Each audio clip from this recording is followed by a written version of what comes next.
नमस्कार दोस्तों, वेलकम है आपका share market with Kanchan channel में।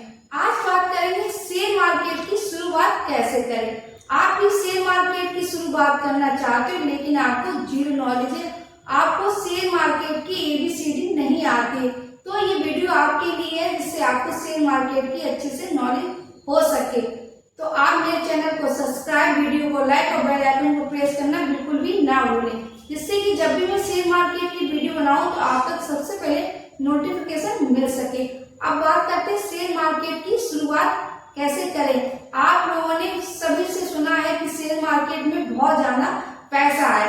आपने रिसर्च किया है कि शेयर मार्केट में पैसा तो है, लेकिन आपको पता ही नहीं कि पैसा आपको कहाँ पर लगाना है, किस जगह पे पैसे को इन्वेस्टमेंट करना है। क्योंकि आपने अभी तक सुना है कि शेयर मार्केट से आप अपने हर एक सपने को पूरा कर सकते हो।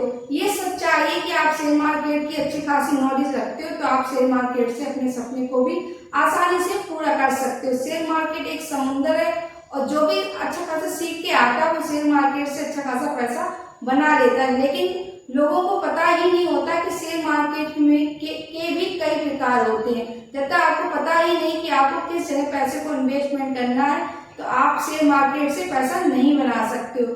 जब तक आप सही जगह पे पैसे नहीं लगाते हो तो आपका पैसा नहीं बनेगा। तो पहले आपको जानना है शेयर मार्केट के कितने प्रकार हैं। शेयर मार्केट के कितने प्रकार होते हैं। सबसे पहले बात करते हैं इंट्राडे के बारे में। सेकेंड नंबर पे बात करेंगे म्यूचुअल फंड के बारे में। थर्ड नंबर पे बात करेंगे एसआईपी के बारे में और फोर्थ नंबर पे बात करेंगे डिविडेंड एंड स्टॉक के बारे में। सबसे पहले समझते हैं नंबर 1 पे स्टॉक इंट्राडे। इंट्राडे का क्या मतलब होता है। यदि आप शेयर मार्केट में नए तो आपको पता होना चाहिए इंट्राडे का क्या मतलब। इंट्राडे का मतलब होता है कि आपको 9:50 से लेकर 3:30 के बीच में कोई भी स्टॉक को आप बाय और सेल कर सकते हो। आपको सिर्फ एक ही दिन का टाइम मिलेगा, आप उसी समय में स्टॉक को खरीदना भी है और बेचना भी है, बाय भी करना सेल भी करना, चाहे आप प्रॉफिट में हो या फिर आप लॉस में हो। तो आपको पहले से ही डिसाइड कर लेना है कि आपको किस स्टॉक में और किस जगह पर एंट्री लेनी है। तो आप इंट्राडे का सिर्फ एक ही मोटिव होता है कि आप सही समय पर एंट्री लीजिए और सही समय पर एग्जिट कीजिए। सिर्फ आपको यहाँ पर सबसे बड़ा रिस्क होता है कि आपको सिर्फ एक दिन का ही टाइम मिलता है, उसी समय में आपको बाय भी करना है सेल भी करना है। तो आपको डिसीजन जो भी है आप सोच समझ के लिए कि इंट्राडे ट्रेडिंग करने में थोड़ा सा रिस्क ज्यादा। यदि आप बिगिनर हो तो आपको शुरुआत में इंट्राडे नहीं करनी चाहिए, क्योंकि आपने अभी तक शेयर मार्केट से पैसा नहीं बनाया है तो आपको इंट्राडे से दूरी बना के रखनी है। Number 2 mutual fund. यदि आपके पास पैसा है लेकिन आपके पास समय की कमी है, ऐसे में आप म्यूचुअल फंड में पैसे को इन्वेस्टमेंट कर सकती हो। चाहे आप वन टाइम के लिए करिए, चाहे आप रेगुलर एसआईपी के थ्रू भी पैसे को इन्वेस्टमेंट कर सकते हो। आपका समय की कमी है तो आपकी सबसे बेस्ट ऑप्शन होता है, यदि आप शेयर मार्केट में पैसे को इन्वेस्टमेंट करना चाहते हो तो आप म्यूचुअल फंड में पैसे को इन्वेस्टमेंट कर सकते हो। थर्ड नंबर की बात करते हैं। थर्ड नंबर पे आता है डिलीवरी स्टॉक। आप किसी भी स्टॉक में पैसे को इन्वेस्टमेंट कर सकते हो, लेकिन आपके पास टाइम होना चाहिए, क्योंकि आप जिस भी स्टॉक में पैसे को इन्वेस्टमेंट करेंगे तो आपको उस स्टॉक के बारे में अच्छे से नॉलेज होगी, आपको पूरा फंडामेंटल एनालिसिस करना आना चाहिए। चाहे आप शॉर्ट टर्म के लिए स्टॉक को बाय कर रहे हो या फिर आप लॉन्ग टर्म के लिए स्टॉक को बाय कर रहे हो, तो आपको पूरा फंडामेंटल रिसर्च करना आना चाहिए, तभी आप डेली स्टॉक में पैसे को इन्वेस्टमेंट कर सकते हो। डेली में स्टॉक को बाय करने का कोई भी टाइम फ्रेम नहीं होता है। आप चाहे आप 2 दिन के लिए शेयर को होल्ड करेंगे, चाहे 6 महीने के लिए, चाहे साल भर के लिए या उससे भी कम या ज्यादा के लिए, आपका खुद का डिसीजन होगा कि आपने जो भी शेयर बाय किया है लॉन्ग टर्म के लिए किया, शॉर्ट टर्म के लिए किया है। जब तक आप प्रॉफिट नहीं बना लेते तो आप उस स्टॉक में बने रह सकते हो, ये आपका खुद का डिसीजन होता है। लेकिन आपको डेली में स्टॉक खरीदने से पहले आपके पास काफी ज्यादा समय होना चाहिए। जब भी आप किसी भी स्टॉक को बाय करते हो तो आप अच्छे से रिसर्च कर सके, एनालाइज कर सके कि स्टॉक कहाँ पर एंट्री करनी है, कहाँ पर एग्जिट करनी है। ये सबसे बेस्ट तरीका होता है स्टॉक मार्केट में पैसे को इन्वेस्टमेंट करने का। फोर्थ नंबर बात करते हैं, फोर्थ नंबर की बात करते हैं तो SIP। आप SIP के थ्रू भी पैसे को इन्वेस्टमेंट कर सकते हो। आप पर मंथ 500 रुपए 100 रुपए से SIP को स्टार्ट कर सकते हो किसी भी स्टॉक में, या फिर आप म्यूचुअल फंड के थ्रू भी SIP को स्टार्ट कर सकते हो। SIP का मतलब होता है सिस्टमेटिक इन्वेस्टमेंट प्लान। इस प्लान के तहत आप SIP करते हो तो आपका लॉन्ग टर्म में अच्छा खासा रिटर्न बन सकता है। तो आप भी इन 4 पॉइंट को ध्यान में रखते हुए आप स्टॉक मार्केट में पैसे को इन्वेस्टमेंट कर सकते हो। चाहे आप बिगिनर हो, चाहे आपको शेयर मार्केट की कम नॉलेज है, तो आपके पास टाइम के अकॉर्डिंगली आप शेयर मार्केट में पैसे को इन्वेस्टमेंट कर सकते हो। आप भी शेयर मार्केट की शुरुआत करना चाहते हो तो आपके पास ये 4 बेस्ट ऑप्शन होते हैं, इसके थ्रू आप शेयर मार्केट में पैसे को इन्वेस्टमेंट कर सकते हो। लेकिन जब भी आप किसी भी स्टॉक में पैसे को इन्वेस्टमेंट करें तो आपको अच्छे से रिसर्च करना आना चाहिए, तभी आप स्टॉक मार्केट में पैसे को इन्वेस्टमेंट कर सकते हो। आपने सुना होगा कि शेयर मार्केट में बहुत ज्यादा पैसा है, आप अपने सपने को आसानी से पूरा कर सकते हो। ये गारंटी है, शेयर मार्केट में वाकई में बहुत ज्यादा पैसा है, आप हर एक सपने को आसानी से पूरा कर सकते हो। चाहे आपका घर बनाने का सपना हो, चाहे आपको अपनी बेटी की शादी का सपना पूरा करना हो, या फिर आपको अपने बुढ़ापे के लिए बहुत सारा पैसे को इकट्ठा करना है। लेकिन कुछ ऐसी मिस्टेक होती है जो बहुत ज्यादा बेसिक होती है। यदि आप मिस्टेक करते हो तो आप शेयर मार्केट से एक भी पैसा नहीं बना सकते हो, बल्कि आपका नुकसान होने के भी काफी ज्यादा चांसेस हैं। तो आप भी शेयर मार्केट की 5 ऐसी बेसिक गलतियां करते हो तो आपको ये गलतियां भूल कर भी नहीं करना है। आइए जानते हैं वो शेयर मार्केट की 5 बेसिक मिस्टेक कौन कौन सी है। शेयर मार्केट की 5 बेसिक मिस्टेक को आपको पता होना चाहिए कि शेयर मार्केट में 5 बेसिक मिस्टेक भूल कर भी किसी भी व्यक्ति को नहीं करनी, चाहे बिगिनर हो, चाहे आप ट्रेडर हो, या फिर आप लॉन्ग टर्म इन्वेस्टर हो। तो आप भी ये 5 गलतियां कर रहे हो तो आपको पता होना चाहिए 5 गलतियों के पीछे का रीजन क्या है। सबसे पहले बात करते हैं नंबर 1 की। नंबर 1 पे आता है लोन या कर्ज। आपको कभी भी शेयर मार्केट में पैसे को इन्वेस्टमेंट करने के लिए कभी भी किसी से लोन लेके या किसी से उधार लेके पैसे को इन्वेस्टमेंट नहीं करना चाहिए।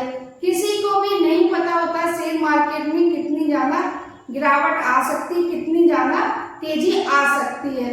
यदि आपने मान लीजिए कोई भी शेयर को बाय किया है कर्ज लेके या लोन लेके, तो आपका पहले से ही आपने जिससे रुपये आपको उसका भी इंटरेस्ट देना पड़ेगा। साथ ही अगर कोई शेयर आपने खरीदा वो भी गिर गया तो ऐसे में आपको 2 तरह से लॉस होगा। या कोई व्यक्ति अचानक से अपने पैसों को मांग देता है तो ऐसे में आपको ना चाहते हुए शेयर को बेचना पड़ेगा, तो आपका वैसे भी लॉस हो रहा होगा, और आप यदि और लॉस में शेयर को बेचते हो तो आपका 2 तरह से पैसे में काफी ज्यादा नुकसान हो जाएगा। तो आपको भी कभी भी किसी से उधार लेके शेयर मार्केट में पैसे को इन्वेस्टमेंट नहीं करना, जब तक आपके पास इतना पर्याप्त धन नहीं हो कि आप अपना खुद का ही पैसे को इन्वेस्टमेंट करें। क्योंकि शेयर मार्केट में काफी ज्यादा उतार चढ़ाव देखने को मिल जाता है। कभी कभी शेयर मार्केट 30 से 50% तक भी शेयर गिर जाते हैं, तो ऐसे में स्टॉक में काफी ज्यादा गिरावट हो जाती है। जो भी आपने अमाउंट लगाई होती है वो भी काफी ज्यादा माइनस में चली जाती है। तो आपको ना चाहते हुए भी स्टॉक को बेचना पड़ जाता है यदि आपने किसी से कर्ज या लोन लेके पैसे को इन्वेस्टमेंट किया है। सेकेंड नंबर की बात करते हैं तो पीपीएफ फंड या सेविंग फंड। आपने पीपीएफ फंड में या फिर सेविंग फंड में पैसे को इन्वेस्टमेंट कर रखा है, तो ऐसे में आपने सेविंग फंड को तोड़कर शेयर मार्केट में पैसे को इन्वेस्टमेंट ना करें, क्योंकि शेयर मार्केट में बहुत ज्यादा गिरावट देखने को मिल जाती है। तो ऐसे में जहां आपका पैसा सेविंग अकाउंट से बन रहा होगा तो आपका पैसा वहां से भी बनना बंद हो जाएगा, क्योंकि आपने अपना सेविंग अकाउंट को वहां पर क्लोज कर रखा है। तो आपका पैसा वहां पे भी नहीं बनेगा, और आपने यदि किसी स्टॉक में पैसे को इन्वेस्टमेंट कर रखा है और वहां पे भी स्टॉक में गिरावट हो जाती है तो आपका लॉस और भी ज्यादा होगा। तो ऐसे में आपको भी कभी अपने भी सेविंग अकाउंट को या पीपीएफ फंड को नहीं बंद करना है। आपको सिर्फ वो ही पैसा लगाना है जो आपको लगता है कि आपका ये पैसा एक तरह से स्टॉक में रखा हुआ है कि आपने इस पैसे का यूज नहीं करना है, तो आप शेयर मार्केट में लगा दें। शेयर मार्केट में पैसे तो देखा जाए तो काफी ज्यादा रिटर्न बनता है, 10 से 15%, 20% तक का रिटर्न बन जाता है। लेकिन कभी कभी इतनी ज्यादा गिरावट हो जाती है कि आपका पैसा काफी दिनों तक बिल्कुल भी नहीं बनता है, लेकिन निगेटिव में ही रहता है। तो ऐसे में आपका जो भी इंटरेस्ट आपको सेविंग अकाउंट के थ्रू मिल रहा हो तो वो भी इंटरेस्ट आपको नहीं मिलेगा, तो आपका डबल नुकसान होगा। Number 3, never stop learning. आपको शेयर मार्केट में बिना सीखे आपको शेयर मार्केट को स्टार्ट नहीं करना है। जब तक आपको शेयर मार्केट के बारे में अच्छे से नॉलेज नहीं है, आपको पता नहीं है कि इसका चार्ट पैटर्न क्या है, इसमें प्रमोटर की होल्डिंग क्या है, कंपनी का क्या कितनी ज्यादा हिस्सेदारी है, आप किसी भी म्यूचुअल फंड में कितना ज्यादा पैसे इन्वेस्टमेंट कर रखे, आपको जब तक किसी भी चार्ट पैटर्न या उसके फंडामेंटल एनालिसिस करना किसी भी स्टॉक का नहीं आता, तब तक आप बिल्कुल भी शेयर मार्केट में पैसे नहीं लगाएं। पहले आप शेयर मार्केट को अच्छे से सीख जाओ, उसके बाद ही शेयर मार्केट में पैसे को इन्वेस्टमेंट करें। तो नेवर स्टॉप लर्निंग, बिना सीखे आप शेयर मार्केट में एक भी पैसा ना लगाएं। ये भी बहुत से लोगों की, खास तौर पर जो बिगिनर होता है उनकी सबसे बड़ी मिस्टेक होती है। उन्होंने सुना होता है कि शेयर मार्केट में बहुत ज्यादा पैसा, शेयर मार्केट से अपने सपने को आसानी से पूरा कर सकते हो, लेकिन ये सच्चाई है, सपने तो पूरा कर सकते हो, यदि बिना लर्निंग के आप शेयर मार्केट में आओगे तो आपका लॉस होने की काफी ज्यादा चांस रहते हैं। यानी कि शेयर मार्केट में प्रॉफिट भी है तो लॉस भी है, और आप जितना ज्यादा प्रॉफिट बनाते हो उतना ज्यादा रिस्क भी होता है। तो आपको बिना लर्निंग के भी शेयर मार्केट में पैसे को इन्वेस्टमेंट नहीं करना है। Number 4, intraday stock. आपको इंट्राडे स्टॉक में पैसे को बिल्कुल भी नहीं लगाना है। यदि आप बिगिनर हो, आपने अभी शेयर मार्केट की शुरुआत की, तो आपको बिल्कुल भी फंडामेंटल एनालिसिस करना नहीं आता है, तो आपको स्टॉक में इंट्राडे नहीं करनी है जब तक आप शेयर मार्केट से अच्छा खासा पैसा नहीं बना ले, क्योंकि आपने अभी तक शेयर मार्केट में पैसा नहीं बनाया। तो आप जो भी पैसा इंट्राडे में लगाओगे तो वो अपनी जेब से हो सकता है उसमें आपका लॉस हो जाए, तो जो भी आपकी कैपिटल होगी उसमें भी आपका माइनस हो जाएगी। तो पहले आप स्टॉक में शेयर को डेली में खरीदिए और प्रॉफिट में इसके बाद ही इंट्राडे में पैसे को इन्वेस्टमेंट करें। नंबर 5, आपको कभी भी पेनी स्टॉक में पैसे को इन्वेस्टमेंट नहीं करना है। आपने सुना होगा पेनी स्टॉक में बहुत ज्यादा पैसा बनता है। पेनी स्टॉक का जो भी आप अमाउंट है वो आपका पैसा डबल भी हो जाता है। ये रियलिटी है कि आपका पैसा पेनी स्टॉक में लगाते हो तो आपका पैसा डबल भी हो जाता है, लेकिन पेनी स्टॉक का भी जो भी आप इन्वेस्टमेंट करते हो तो आपका पैसा जीरो भी हो सकता है, क्योंकि पेनी स्टॉक में इतनी ज्यादा उतनी तेजी से गिरते हैं। तो आपको पेनी स्टॉक से शुरुआत में बच के रहना है, कभी पेनी स्टॉक में पैसे को नहीं लगाना है, क्योंकि पेनी स्टॉक में लोग इसलिए पैसे को इन्वेस्टमेंट करते हैं क्योंकि पेनी स्टॉक 1 रुपए 2 रुपए कुछ पैसों या 10 रुपए में भी आ जाता है। तो लोग सबसे पहले सोचते हैं पेनी स्टॉक में शेयर में पैसे को इन्वेस्टमेंट करते हैं तो आपको क्वांटिटी का काफी ज्यादा बेनिफिट होता है, लेकिन उस बिगिनर होते इनको ये नहीं पता होता है कि जो फंडामेंटल स्ट्रॉन्ग शेयर नहीं तो वहां पर पैसा कैसे बन सकता है। तो आप भी शेयर मार्केट में पैसे को बनाना चाहते हैं तो आपको शुरुआत में पेनी स्टॉक से बिल्कुल भी दूरी बना के रखनी है। जब तक आप पेनी स्टॉक को अच्छे से समझ नहीं आते कि प्रमोटर की क्या है हिस्सेदारी, कंपनी की कितना ज्यादा कैपिटल है और कंपनी में किस किस ने होल्डिंग कर रखी है, यानी डीआईएस ने, एफआईएस ने, म्यूचुअल फंड ने या गवर्नमेंट ने कितनी ज्यादा हिस्सेदारी कर रखी है। यदि आप इन चीजों को समझकर उसका फंडामेंटल एनालिसिस करके पेनी स्टॉक में पैसे को इन्वेस्टमेंट करते हो तो आपका पैसा डबल भी हो जाता है। लेकिन आप यदि आप बिगिनर हो, आपको बिल्कुल नॉलेज नहीं कि पेनी स्टॉक में कैसे एंट्री करनी है, तो आपको पेनी स्टॉक से बिल्कुल भी दूर रहना है। शुरुआत में आप निफ्टी के शेयर को या ब्लू चिप स्टॉक को बाय करें, जिससे आपका पैसा शुरुआत में थोड़ा कम बनेगा लेकिन आपका पैसा बनेगा। ये निश्चित होता है कि आपका पैसा जरूर बनेगा, लेकिन आप उल्टे से शेयर खरीद लेते हैं पेनी स्टॉक जो कम पैसों में आते हैं उनको अगर तुम बाय कर लेते हो तो ऐसे में आपका पैसा काफी ज्यादा रिस्क में हो जाता है। तो आप भी शेयर मार्केट में ये 5 गलतियां कर रहे हो तो आपको भूल कर भी ये 5 मिस्टेक नहीं करनी है। यदि आप बिगिनर हो या ट्रेडर हो या आप इन्वेस्टर हो तो आप भी शेयर मार्केट से आसानी से पैसे को बना सकते हो और अपने सपने को भी पूरा कर सकते हो। यदि आपको ये जानकारी अच्छी लगती हो तो मेरे वीडियो को लाइक एंड शेयर अवश्य करें, क्योंकि मैं जो भी जानकारी देती हूँ सिर्फ एजुकेशनल पर्पज इसलिए मेरी तरफ से कोई भी रिकमेंड नहीं होता कि आप कोई भी स्टॉक में बाय या सेल या होल्ड करें। तो आप जब भी शेयर मार्केट में डिसीजन लें तो आप अपना खुद का डिसीजन या किसी फाइनेंस एडवाइजर की एडवाइस लेके ही स्टॉक मार्केट में एंट्री करें।